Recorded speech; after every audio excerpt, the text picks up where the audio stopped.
Yo, what's up guys, it's your girl Bex. Welcome back to the race rundown post Canadian Grand Prix. We are here for the race rundown after the race at Montreal. Now, boy, was this a better race than I was expecting. Jesus.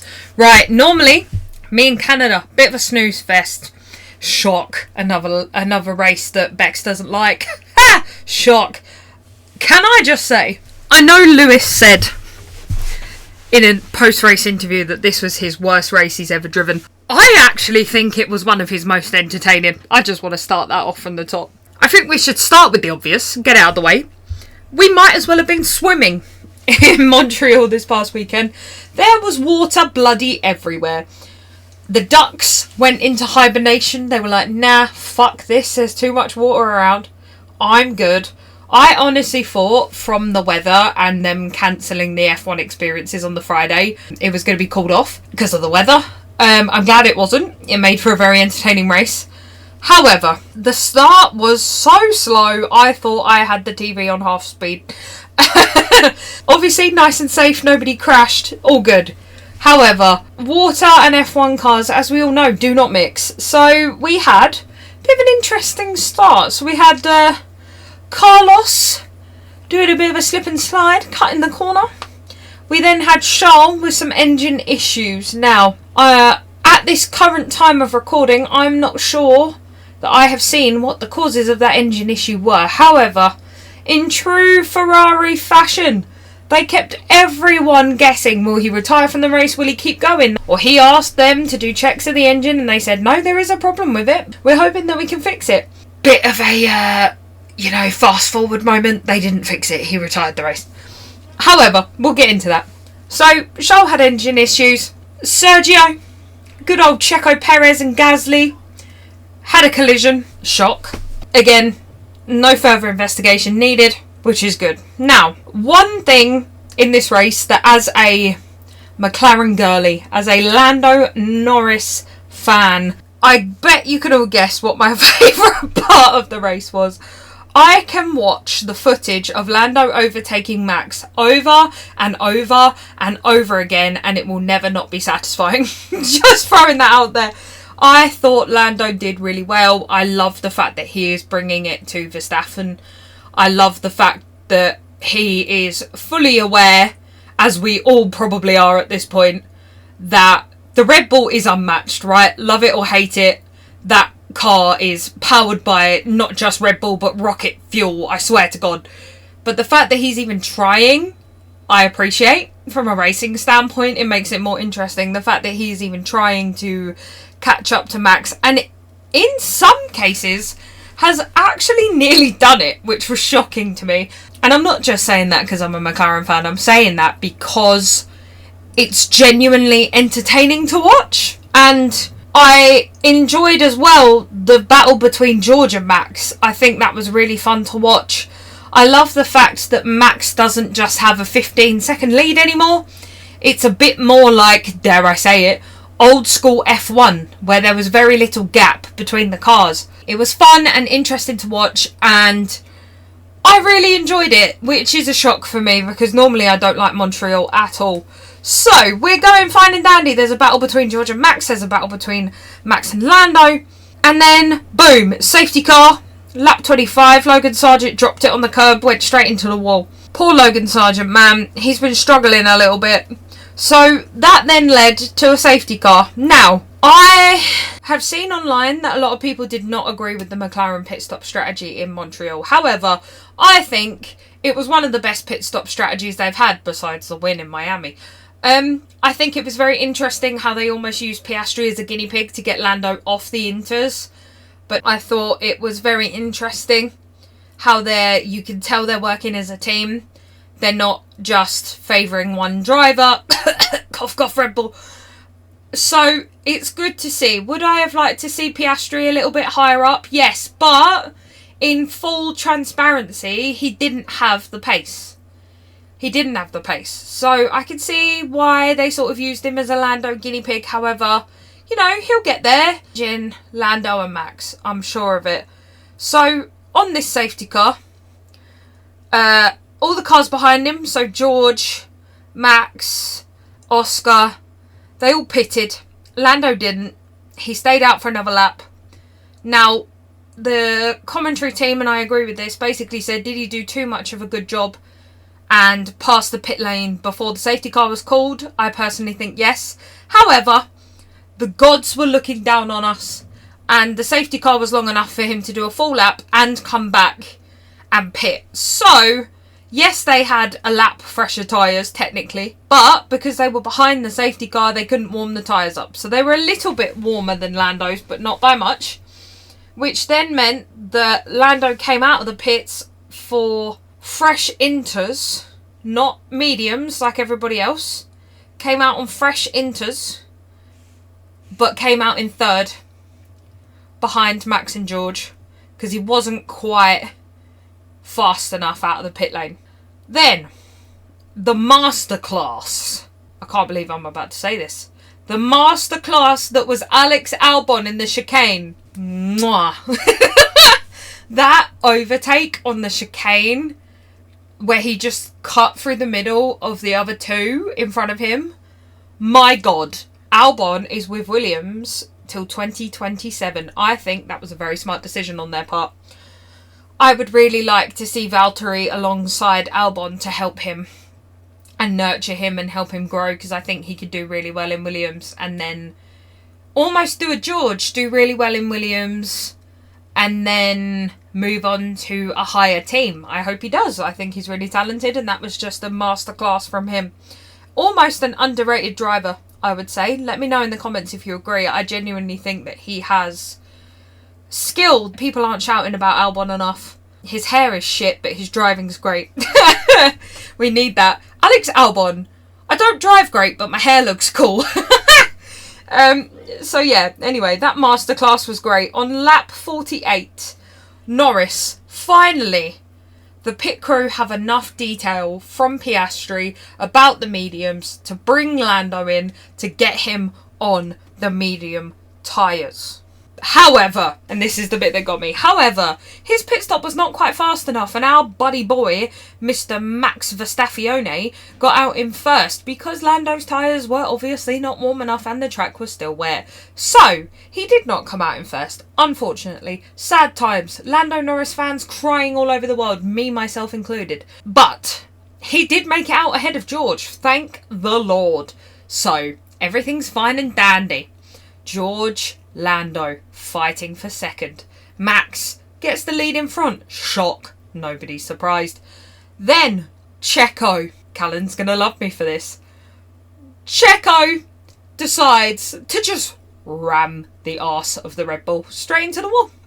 Just straight into the wall. Adrian Newey did not design the rear wing to look like that.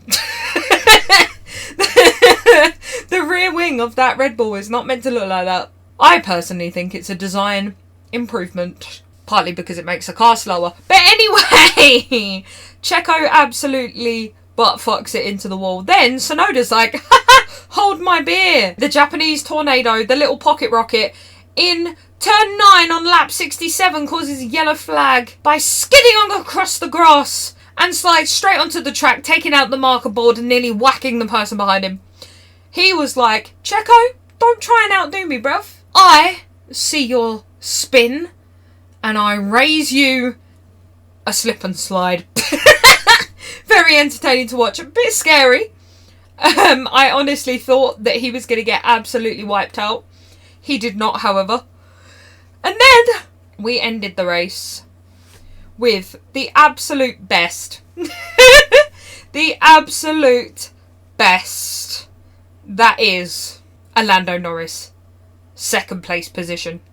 I am so happy that he beat freaking George. I don't want to see a Mercedes climbing their way back up. I really do not want to see that. We saw a good race. I thought it was great. I thought it harped back to the old days of F1 where people were actually enjoying the racing and there was actual racing going on, and there's less of a gap in the midfield now, which I absolutely love off the track. And we also had the shock, but not so shock, announcement from Esteban Ocon The Alpine F1 team and himself have agreed to part ways at the end of this season.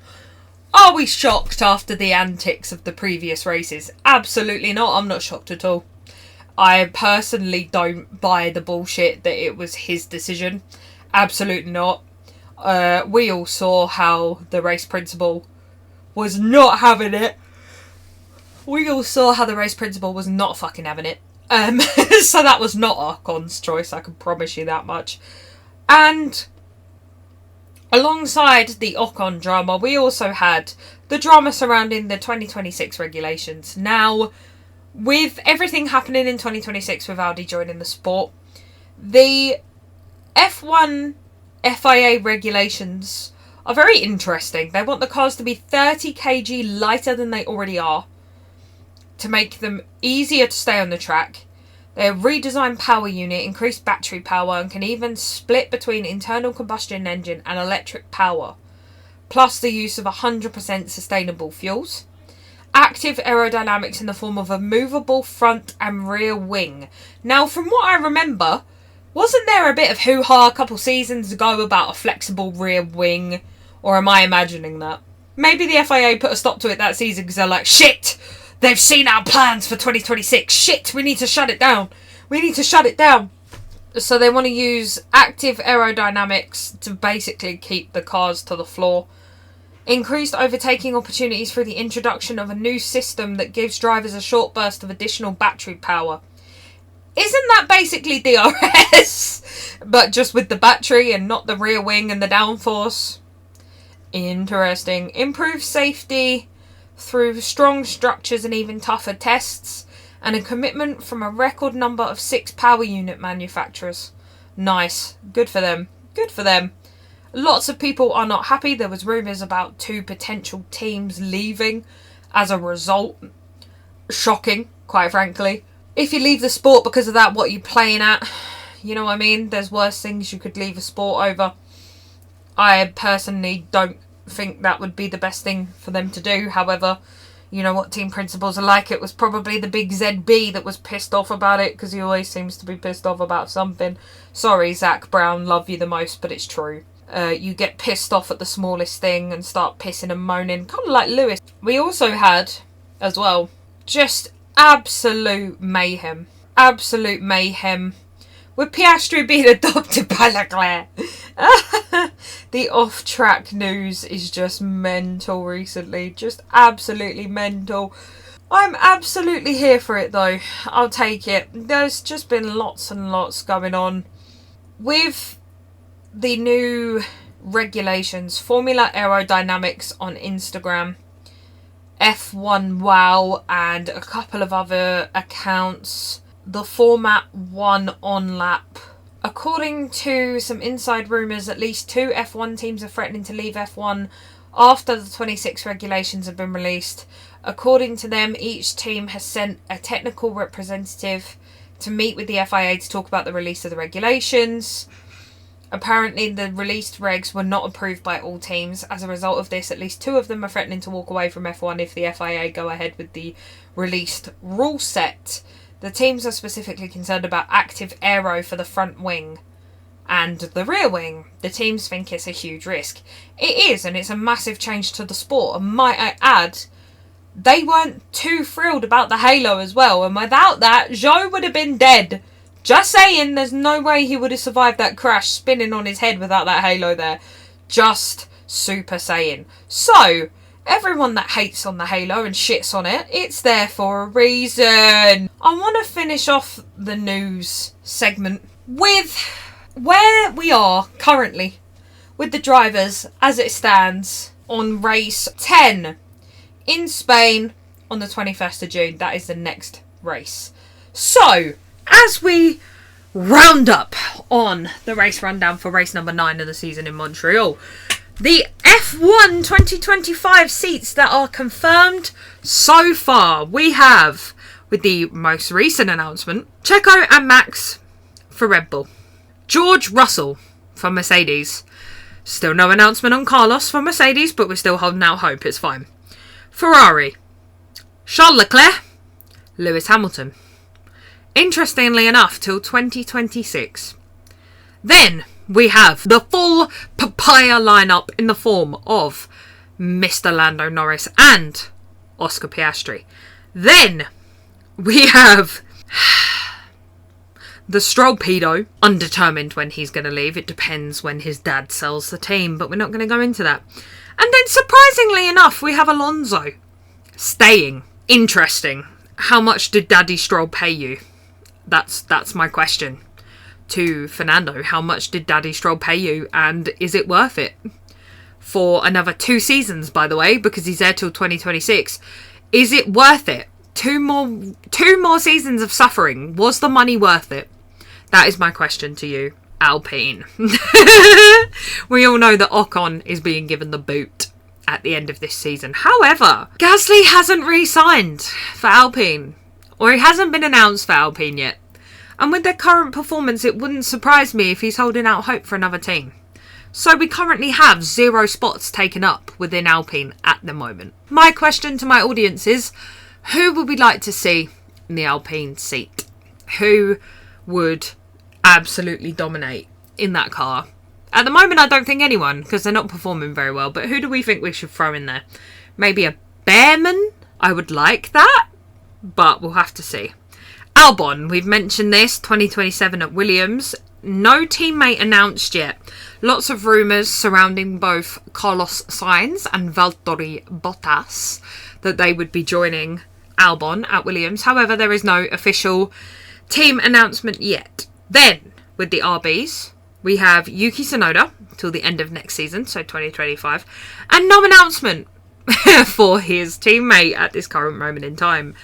Do we think that Daniel Ricciardo will retain his seat with the RBs? I don't personally think he deserves it. Based on his current performance, I don't think he deserves it in the slightest. Bit harsh, I know, but I don't think he deserves it. I think his best chance at a win in a championship was when he was racing with Max. All the way back when he got too big for his boots at Red Bull and he left because he didn't want to play second fiddle to Max. And you cannot change my mind. You cannot change my mind. The man is washed up and doesn't deserve to be there. Then we have Sauber. Kick Sauber. We have Hülkenberg. But no announcement for his teammate. He's there till 2027. We have no announcement for his teammate. And I read somewhere that Haas was leaving the sport. That Gene Haas had finally had an aneurysm and left. This is why I brought up the Andretti situation earlier, because do we think he will still campaign to have his team put within F1 as an additional team, or do we think that he's just going to acquire Haas, bring his engine with him and absolutely dominate and say bye bye Red Bulls, fuck you? I would love for that to happen. I would love nothing more than for that to happen, because I despise the Red Bulls and I despise the Mercedes. Love George, hate Mercedes. Moving on. So I would love to see somebody like Andretti come in and just wipe the floor with everyone. I think it would be banter. And to watch all the team principals, especially Big Zach Brown. Oh, he would have his panties in a twist. He would have... Oh my god. We'd have to be on, like, I don't know, aneurysm watch or something. Because, like, he'd just lose his fucking mind.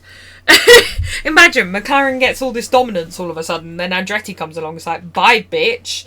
Catch you later, gotta go. Do you know what I mean? We're going to have to get back to you on that one. I will keep you guys posted, obviously, as I know what is going on. I will keep you all posted. So, it's been your girl Bex. This has been the race rundown for the Montreal Grand Prix. I will see you on the 21st to the 23rd for the Spanish Grand Prix. And until next time, laters!